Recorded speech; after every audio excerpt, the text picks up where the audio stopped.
Hi, my name's Rachel and today we're talking about the Folk of the Air series. We're talking about everything I hated about the Cruel Prince, but also everything I love. And I'm going to tell you what book I think you should read instead of reading the Cruel Prince trilogy. This is going to be spoilery for the Cruel Prince series, so if you don't want spoilers, you might want to come back after you've experienced this ride of a series. But if you don't care, then proceed. The Cruel Prince is a trilogy set in the Folk of the Air series by Holly Black, and it is so popular. I will say it inspires great fan art and other kinds of art. Actually, there is a, I want to shout out real quick, Shots by Sophia. I'll link her Instagram down below. She recreates whole ass scenes from different books she loves, including Cruel Prince. I'll link her Instagram again down below. She's Shots by Sophia. She's brilliant. It is super popular and I have conflicting thoughts on it. First book, maybe like a 2.5, 2.25. Second book, 5 stars. I know, you're all shocked. Me too. If I reread it, maybe it would be like a 4.5, but it's good. I like it. The third book, 2 stars. I hate it. And let me just say that I will never forgive Holly Black for making that book so boring. A huge chunk of why I loved book 2, The Wicked King, was because of that wild dynamic between Cardan and Jude and how it just felt like the entire book we were like balancing on a knife's edge. The political intrigue was intriguing. I'll talk about more about that in a second. But that dynamic is gone in book 3 and that's why I hated it so much, because she took Cardan out of play entirely for a huge chunk of the book and she turned him into a snake. And listen, I like snakes, just not as the main character. However, I do like them on my jewelry.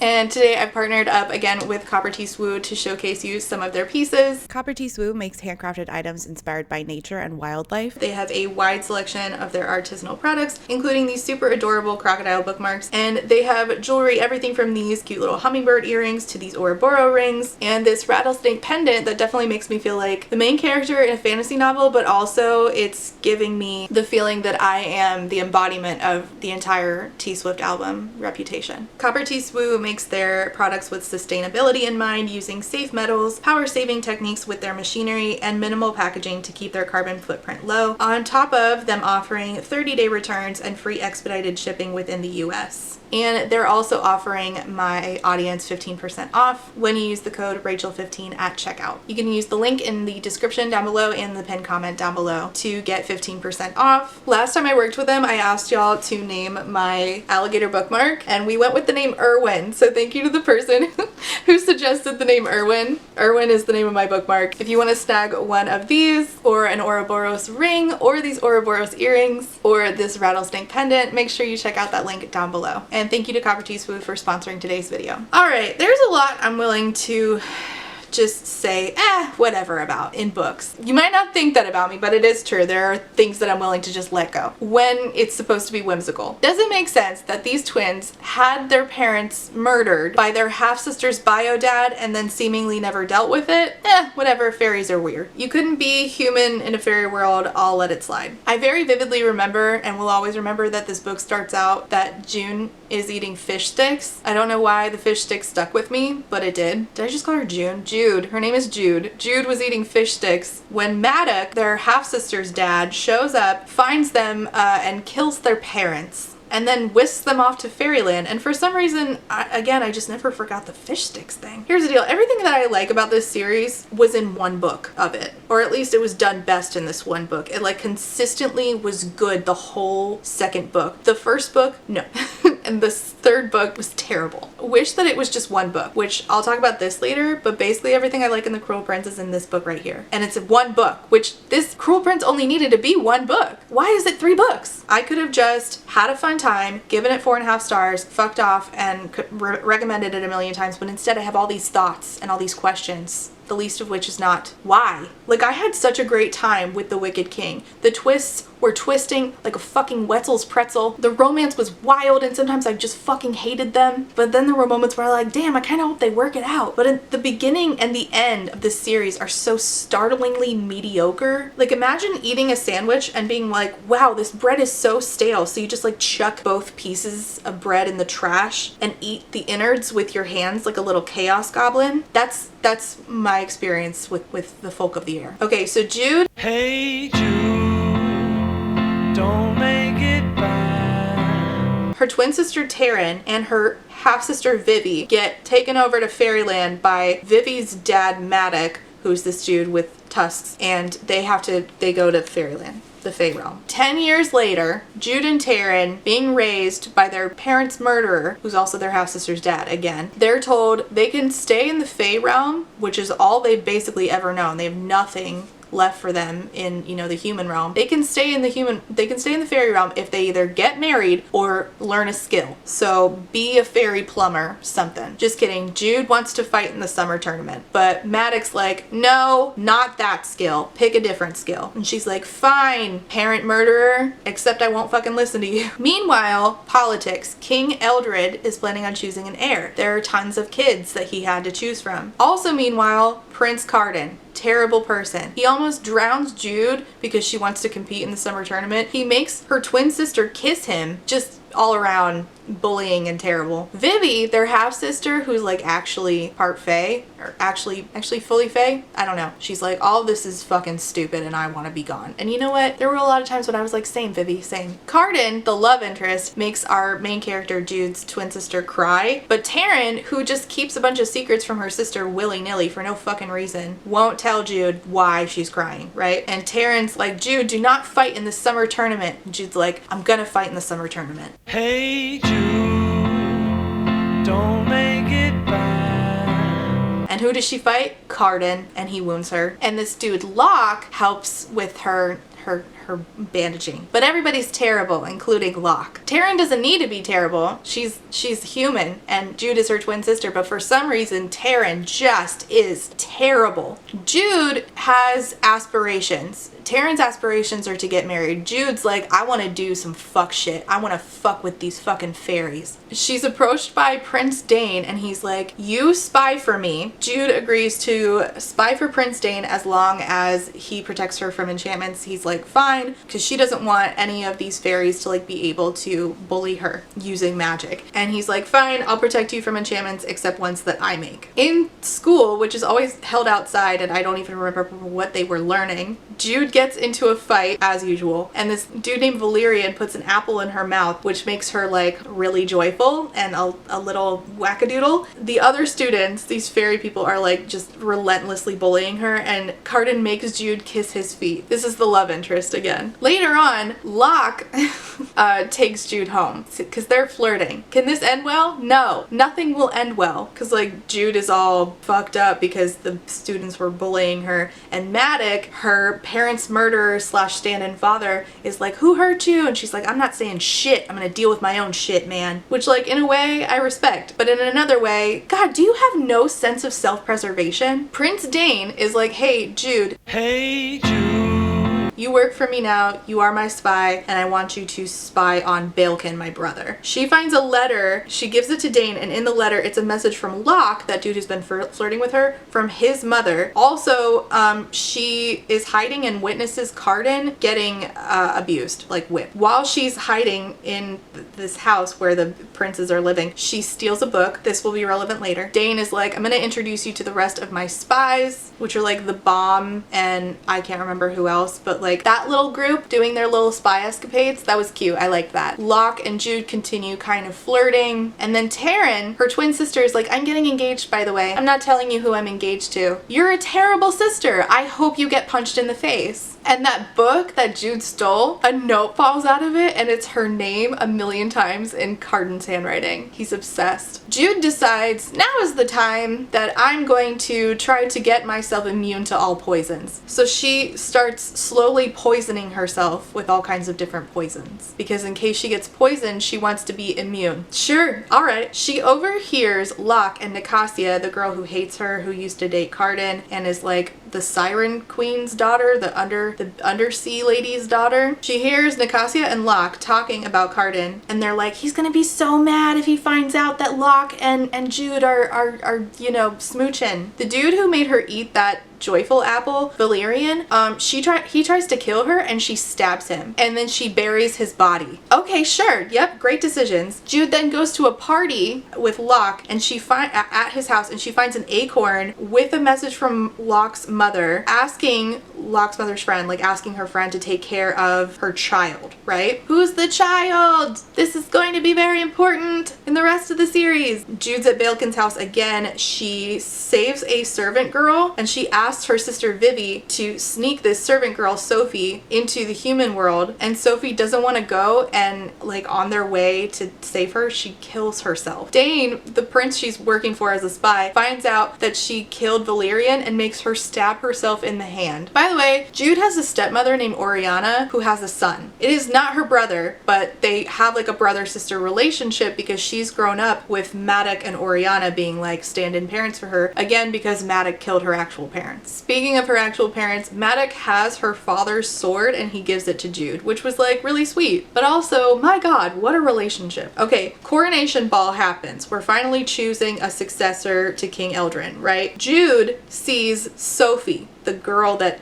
killed herself. She jumped into the water, who has turned into a mermaid, which was something. Jude dances at this coronation ball with Locke and Carden, and she has like her hair done up in the pointy, you know, you always see the fan art with the pointies. Prince Dane, who she's been working for, gets coronated, assassinated, immediately assassinated. At the end of the book, this is where shit started getting good. This is why I read book 2. Dane gets coronated, is killed by Balekin and people working for Prince Balekin, who also beat Carden. And people working for Balekin includes Maddox, the guy who raised Jude. And there's a fight, and the only people not fighting are Balekin and Carden. Jude finds another acorn in Oriana's room, her stepmom, and she realizes that she's the friend to Locke's mom, and that Oak is not Oriana's son. That's not her stand-in not brother. Oak was Prince Dane's son, and Locke was his real mom. Wait, Locke's mom. And Locke's mom was Oak's mom, making Oak a successor to the throne because he was Prince Dane's son. And now Maddox, knowing this, wants Oak to be the king. Jude goes back to the Court of Shadows. By the way, that's Prince Dane's little group of spies. She has Carden tied to a chair, and she's like making him tell her the truth. And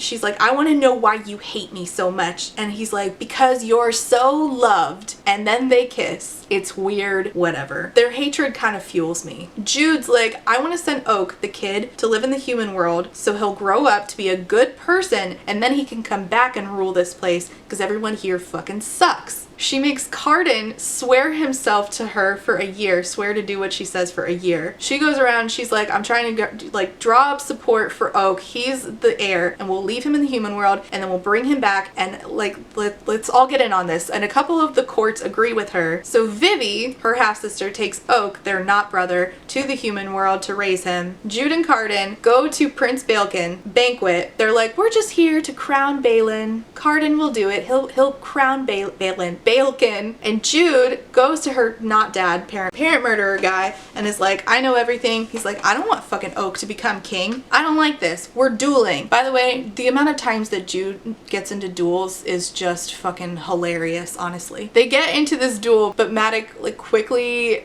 weakens and can't fight anymore, and it's because Jude poisoned him. Yep. So he like falls the fuck asleep. There's an explosion. One of Dane's spies, the Roach, starts firing arrows at Carden. Balekin steps in to save Carden, and one of the other spies, Ghost, throws the crown to Jude, except it's not Jude. He actually accidentally threw it to Taryn, her twin sister. Taryn's like, I don't know what the fuck to do with this. Jude gets the crown, and instead of having Carden crown Oak, she has Oak crown Carden. So Carden's king, and he did not want to be king, and he's really fucking pissed. And that's when I knew that the next book was gonna be good, because I want a person who does not want to be king forced to being king by a woman who's pulling the puppet strings. Are you kidding? That's right up my alley. And he has to do it because he swore to obey Jude for a full fucking year.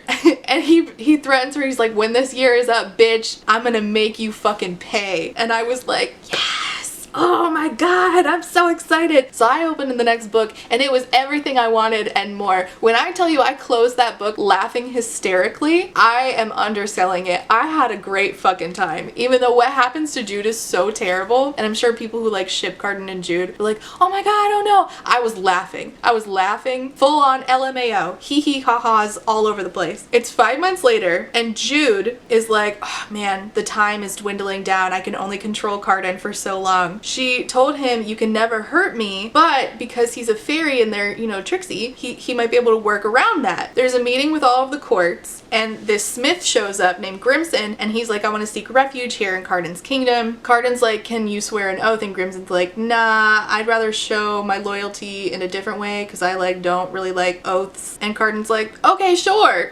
I don't think this is a good idea, but whatever. A witch named Mother Marrow shows up at court and gives Cardan a cloth that it's so black that when you look at it, it's like an abyss, and it's like indamageable. Like you can stab it and it won't break. And Jude's like, don't take that shit, Cardan, don't do this. And Mother Marrow's like, ah, shucks, you got me. If you'd taken the cloth, then you would have had to marry me or my daughter. And Cardan's like, oh fuck, people are gonna want to marry me now. Gross. Locke, remember him? Asked to become the master of revels, like parties. And Jude's like, I think you made that up. That's not a real thing. And Cardan's like, I love parties. You're in. Prince Baelkin sends Cardan a letter. And he's like, please come see me in prison, brother. I know I staged a coup. Jude goes in Cardan's place, and Baelkin's like, fuck off, I'm not telling you anything. A prisoner grabs Jude and is like, I knew your mother. Jude takes a prison guard to the Court of Shadows, the Dane's spy network, this little tiny group that she's in. It's like 4 people. Is it really a Court of Shadows, or is it just like a cupful? And she's like, I know you're loyal to Baelkin, and threatens him. She's like, tell me why Baelkin wants to talk to Cardan so bad. And he's like, I don't fucking know, but I do know that Queen Orlog of the Undersea has been sending a lot of messages to Baelkin. I'm just saying. Queen Orlog is Princess Nicasia's mom. Taryn, the world's worst sister, has been shitty to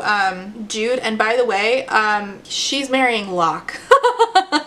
She's terrible. Everyone in this book is terrible. It's great. And Taryn's like, Jude, will you come to my wedding? And they make up. It's hilarious. Because previously she said, you're dating Locke when he was pretending to date me? We're dueling. And she tries to kill her own sister. 2 of Dane's spies wake up Jude in the middle of the night and take her to Cardan, who's like drunk. He's drunk all the time and he's super mad. And he's like, somebody tried to kill me. And they find a secret passage in Cardan's wardrobe. The secret passage has a crossbow in it. It goes all the way to King Eldred's, who's dead, bedroom, and they find Princess Nicasia in there, who is bawling her eyes out. And Nicasia's like, yes, I did try to kill Cardan, but it's only because I went to seduce him and somebody else was in his bed. I was just trying to kill the other woman. And Jude's like, hey, what's your mom planning? Because she's talking Baelkin all the time. And Nicasia's like, she's just trying to plan me and Cardan getting married. And honestly, if my mom doesn't get her way, she's gonna flood the whole kingdom. And Jude's like, no, I specifically have a plan for Oak to become king. No. She's summoned to a council meeting and they're like, Cardan will not come to the council meetings. And Cardan sucks at ruling the kingdom. And she's like, yes, but Orlog is gonna flood the kingdom. And they're like, we don't care about that. Shut up. Jude goes home. She finds Taryn in her bedroom, who posed as Jude. And Jude's like, I think my sister's betraying me. And Taryn's like, can I talk to Cardan about Locke? Because I don't like that he's master of revels, parties. And Jude's like, I can't control Locke through Cardan because Locke will be onto me and I don't want anybody to know that I'm magically controlling Cardan. Jude gets a note from Maddox asking her to meet. Maddox's like, come on, just betray Cardan. Orlog is way more powerful. And also, please do not allow an alliance between Orlog and Cardan to happen. Cardan goes to the council meeting, asks that Nicasia be brought to the council meeting, and Cardan's like, I'm not fucking marrying her. I will imprison her if my life gets threatened again, though. Jude finds out that the old lady who grabbed her at the prison is actually Cardan's mother. Just the twist, like a fucking pretzel. So good. Maddox, trying to trap Orlog during Taryn's wedding, says we should use Oak as bait. Jude has to be sneaky about getting the information that Oak will be at the wedding as like bait for Orlog. That information has to get to Orlog in like a sneaky way, otherwise she's gonna suspect. So she gives the information to Lady Asha, who is Cardan's mother, who gives it to Prince Baelkin, who's in prison with her. So now Orlog knows that Oak will be at the wedding. Jude goes to Cardan and asks him to sleep with Nicasia for information, and Cardan's like, what the fuck, no, because they've been flirting.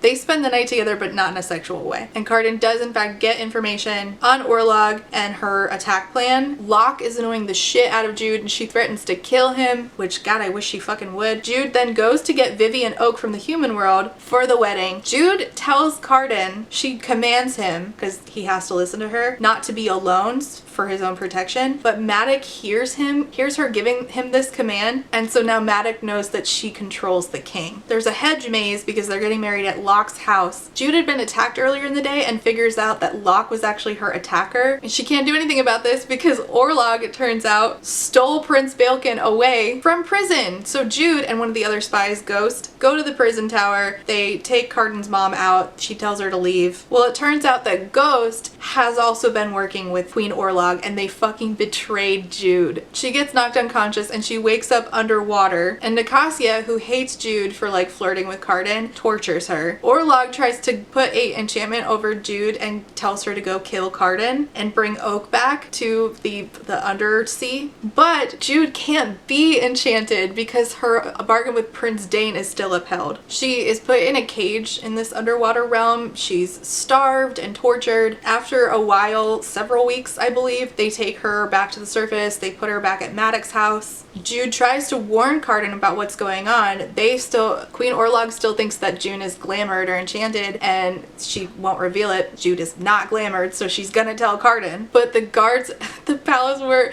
ordered by Maddox to keep her out because he knows that she controls Carden. Jude tries to use a secret passage. Secret passage is destroyed. She goes to see Balkan because he's gonna let slip information since he will also know that she's glamored, except she's not glamored. And he tells her, oh, there's a masquerade ball the following day. You should be able to go. And she does. And she tells Carden everything she learned. And then the spies, Roach and the Bomb, show up and they're like, she's here to kill you. And she's like, no, the glamour did not work. I'm not trying to kill Carden. But she's pretending to be, and Balkan ends up giving her poison to kill Carden with. She bumps into Locke and she's like, by the way, I know what you did and I'm gonna kill you. Carden, in front of everyone at this ball, kisses Jude, and Jude's like, I know the taste of poison. That's poison on your mouth. And Balkan's like, she did it. The poison, she did that. And Jude is like, no, because I'm not glamored. The glamour has not been working. And she's like, Carden's just drunk. It's fine. And Balkan's like, I actually did that, and I have the antidote. And I'll give it to you if you give me my crown. So of course, as she does, Jude decides that she's going to duel somebody. Who's shocked? Not me. At this point, I kind of like it. She challenges Balkan to a duel and she kills him. Jude goes to Carden's room and realizes that Taryn has been there impersonating her. Carden tells her, well, if that was Taryn was just here and said that Maddox needed to be released from his vow to me. And I did it because I wanted to prove to you that I could be trusted to make good decisions even when you're not telling me to. And I was like, no, my heart, oh God. And Carden's like, please release me and I will marry you. And she says yes, and it's really fucking cute. So Queen Orlog shows up and is like, come talk to me right now. She's like, I will go to war. This is bullshit. Carden, who by the way has magic and a tail, creates an island in the middle of the sea. He's like, I will destroy everything that you have if you keep fucking with me. And Orlog's like, okay, we'll do an alliance, but I want Jude because Jude killed Balkan. And Carden didn't know that Jude had killed his brother Balkan. And Carden banishes Jude from the fairy realm for killing Balkan. And Jude's like, but I'm the queen. You can't banish me. But nobody knows that she's queen except for Carden. And in response, he just laughs at her.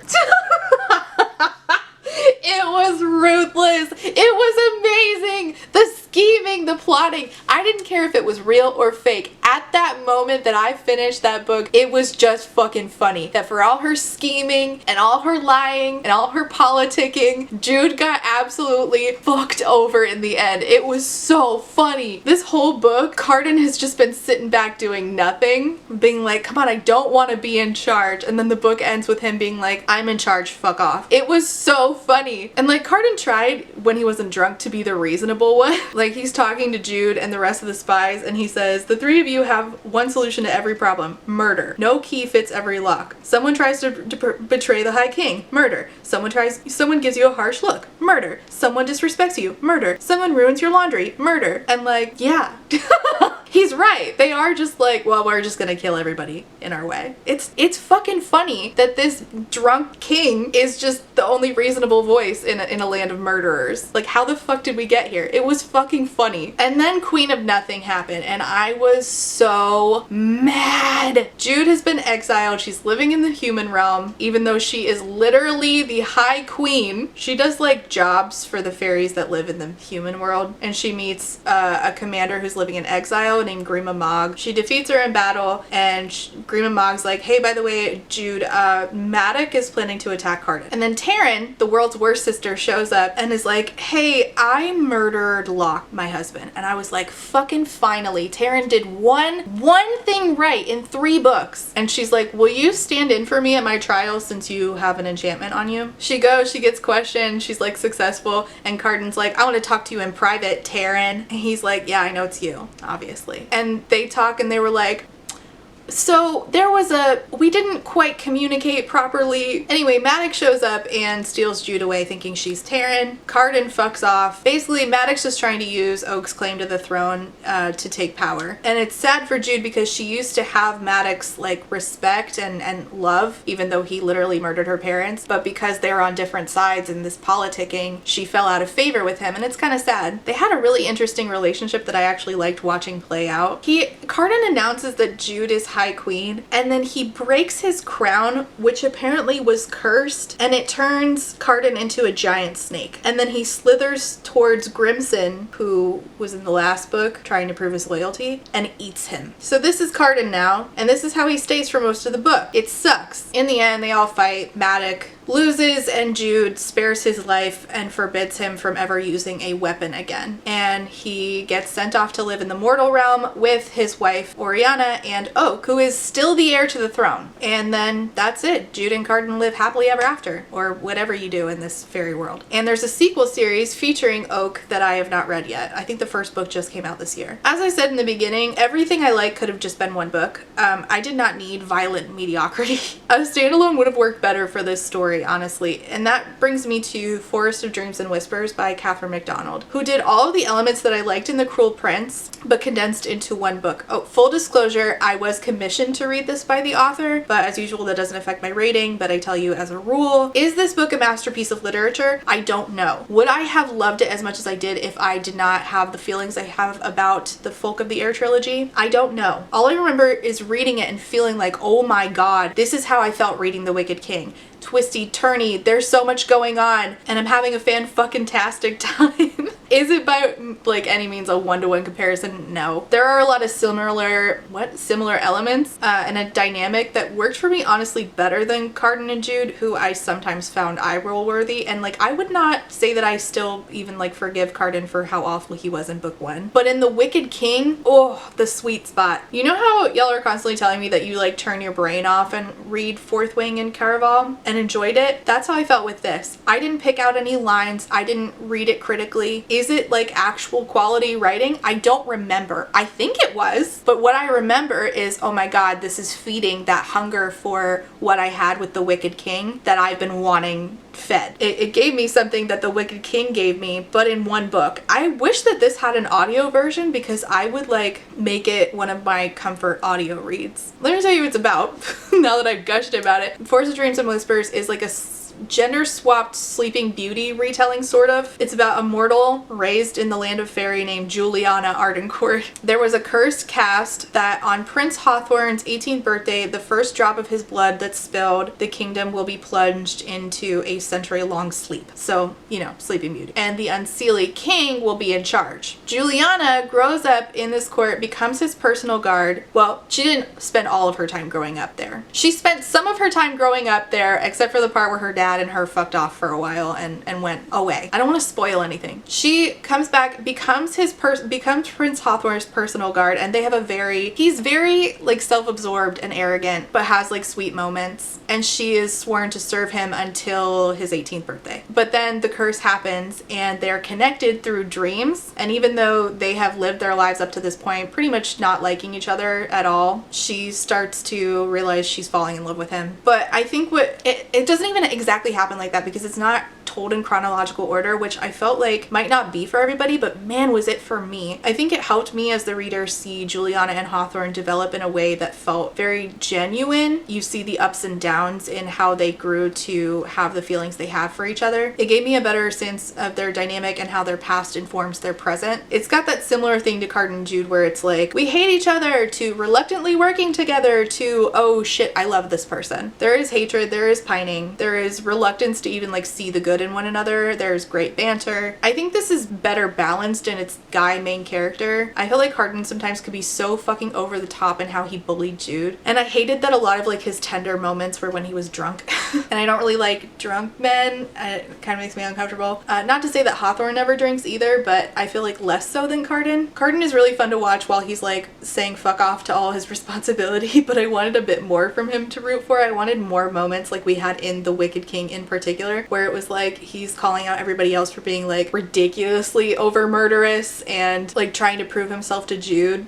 I wanted more of that from him, and I feel like I had a better time with Prince Hawthorne because it was just one book where that happens and then we're done. The things I enjoyed about this were basically the same things that I enjoyed about The Wicked King. So mortal girl in fairyland who lost her mom is trying to very hard to prove herself in this world where she's already seen as second class, has to take care of this prince that she grew up with and doesn't really like very much, doesn't really get along with, but there's, you know, these like tender moments. Then people are out to get him and she has to be the badass one to save him. She also has daddy issues. Jude has daddy issues, so does Juliana. It's not the same, and I don't want to spoil like Juliana's issues. I won't elaborate, but they were really interesting to watch play out. She struggles being immortal surrounded by these immortal people. She wants more for her future. I think that this book, again, just did better because it's condensed into one book, whereas the Cruel Prince trilogy, it was so long and drawn out for no reason. And I think that the switching around in timelines also lends itself to being something special. Plot-wise, this book was fun to watch unfold until the end. I felt like it wrapped up way too easily, so I gave it 4.5 because I had a lot of fucking fun, but like plot-wise, it just wrapped up so neatly and not in a way that I felt like had a lot of depth to it. I really just wanted more from the villain because honestly by the end he felt kind of corny. But again, I gave it 4.5 just because I had fun. I didn't read critically, I just had a really fucking good time, and it felt like reading The Wicked King all over again. It was exactly what I wanted. There is some spice in here, by the way, but it's really light and it's not poorly written, which is